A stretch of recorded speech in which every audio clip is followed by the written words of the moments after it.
Hey, how's it going guys? My name is Zealwood and today we're taking a look at Flynn, Son of Crimson, a brand new game just released on practically all platforms, and to answer the ultimate question, as always, is it worth your time? So, Flynn is a single-player, indie, pixel art, action-adventure platformer. Set on the peaceful island of Resurrected, you take on the role of a boy named Flynn, set out to halt the incoming invasion of a relentless evil. You'll be traversing a number of unique landscapes, mastering a variety of weapons and skills, all while purging the island of this powerful scourge opposition.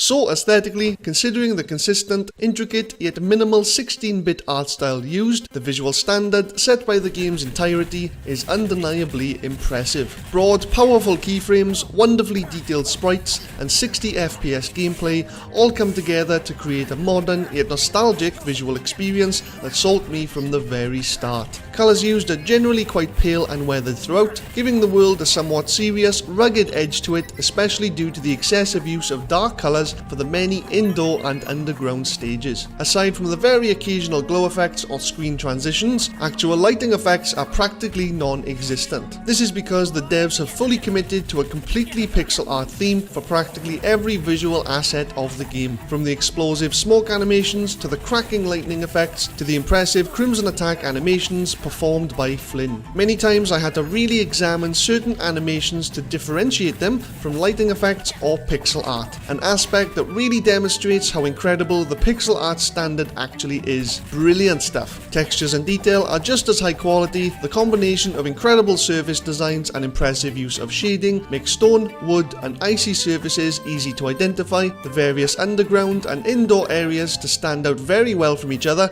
and the strategically placed ground clutter and background objects to ooze with subtle character. They almost tell a story, especially on ruins or castle themed stages. The UI though, I have to say, is brilliant. The perfect blend of simplicity, quality and creativity, all brought together with impressively light animations as well as a charming gradient colour scheme. The various menus, skill up and dialogue screens being no different either. Very nice. Level layouts are also just as good, perfectly sized stages with a good ratio of platforming to combat all the way through. Most areas have doors to unlock, platforming challenges to overcome, and plenty of enemies to kill, especially during the later stages. Character and enemy designs, particularly the attack animations, are fantastic. Very well detailed, creative enemy sprites, fast, powerful attack and movement keyframes combined with distinct frowns and angry faces create an undeniable sense of power and strength that demonstrates a far more serious energy when it comes to combat. More so during late game when you've unlocked more powerful abilities and take on stronger enemies. Bosses of course are no different, complete with creative attack styles, out-of-the-box abilities and impressive visual designs. Overall, an unquestionable visual standard that truly sets an incredibly high level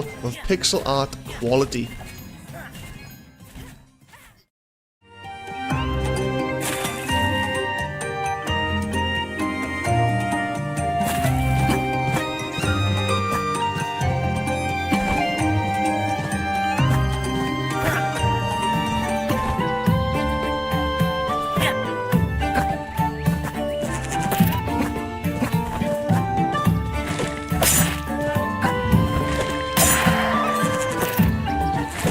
The OSTs of Flynn, I'm not gonna lie, did take me by surprise, but not in a good way. Very light-hearted, fully orchestrated, high fantasy soundtracks used to create a consistently gentle ambience with a big focus on wind instruments and soft main melodies. Not to say that the soundtracks are bad per se, but definitely out of place, far too gentle and lacking any serious emotion when compared to the game's visual strength. Strong, powerful enemy sprites, mighty, dramatic attack animations combined with overly light-hearted, tender tracks, it just seems very inappropriate to me. The combat and boss tracks, I admit, do ramp up the urgency quite a bit, but the lack of powerful drum beats, distinct strong sounds used, and excessive use of wind instruments affected my audio immersion almost immediately. Not enough to actually hinder my gaming experience, but definitely a missed opportunity there. Everything else sound related, like attack sounds, picking up items and general interaction sounds, are all very high quality and match the visuals as expected. Even the subtle ambient sounds are impressive. From watching the trailer, I did expect the sounds Flynn makes when attacking and jumping to become tedious with extended play. Fortunately, I was pleasantly mistaken. Definitely a decent standalone soundtrack quality that unfortunately felt out of place throughout.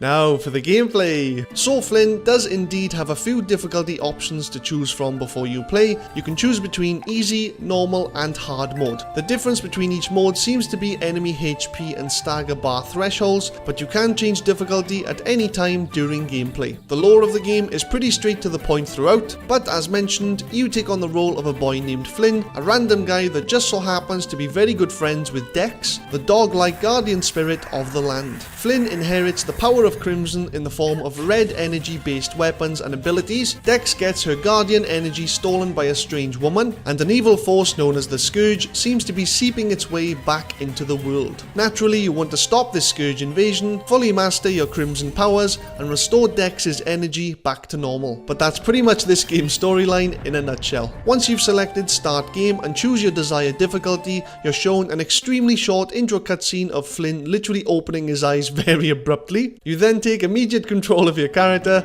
and play. The controls, as you've probably guessed, are incredibly easy to understand. You've got your general movement as you'd expect from any action platformer, with the addition of attacking, jumping, rolling, healing, casting spells and changing your equipped weapon and magic. Attacking is initially a simple 2-hit combo regardless of the weapon equipped, but gets far more advanced as you progress. Healing can only be done when enough life essence has been collected, and Flynn will eventually unlock various elemental spells that provide different combat advantages, can be charged for stronger effects, and help bypass specific platforming obstacles. There are also stages where you get to mount your buddy Dex and use her high jumps and powerful strikes to complete specific stage challenges. These, however, are quite few and far between. The base concept of the game is, as expected, brilliantly simple. You explore the various stages, unlock doors to continue progression, tackle platforming challenges, destroy enemies, collect Crimson gems, restore your healing orb charges, and take on creative challenges and boss fights. What makes Flynn unique, however, is its advanced weapon techniques, its level select and Scourge invasion system, as well as its solid commitment to being an action-adventure platformer. Once you progress through the game enough to unlock your Crimson control ability,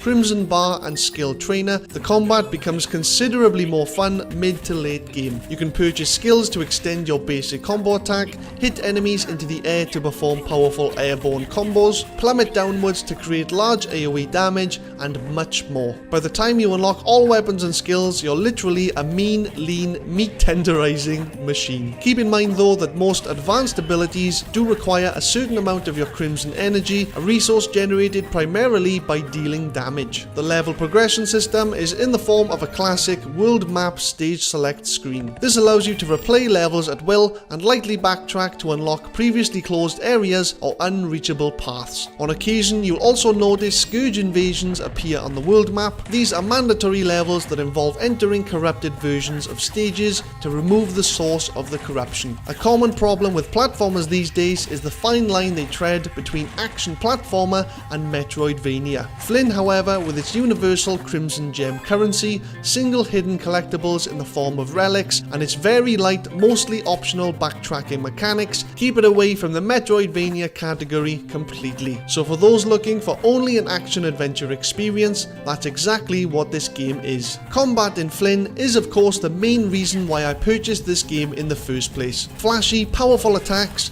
quick reaction based battles, and creative, challenging boss fights. Most enemies come straight for you with their speedy hits, utilize a couple of different attacks depending on distance, and due to their positions often gang up on you, especially during challenges. Every time damage is taken, you lose one of your total life gems, deaths cause you to lose 5% of your total Crimson gems, and enemies don't often damage you upon contact unless it's during an attack animation. Each enemy and boss has a health and stagger bar. Once the last matter is full, the target will be dazed for a certain amount of time, allowing you to smack them about for some nice free damage. Most enemies often flash quickly before dealing damage. This causes the invulnerability frames of your dodge ability to be your best defense against early deaths. Bosses, as you can see, are far more creative in terms of attack animations and stage hazard setups, and do require some use of memory skill when facing them for the first time. The final boss though, I have to say, was brilliant. I can't show you due to spoilers of course, but very powerful attacks, challenging mechanics,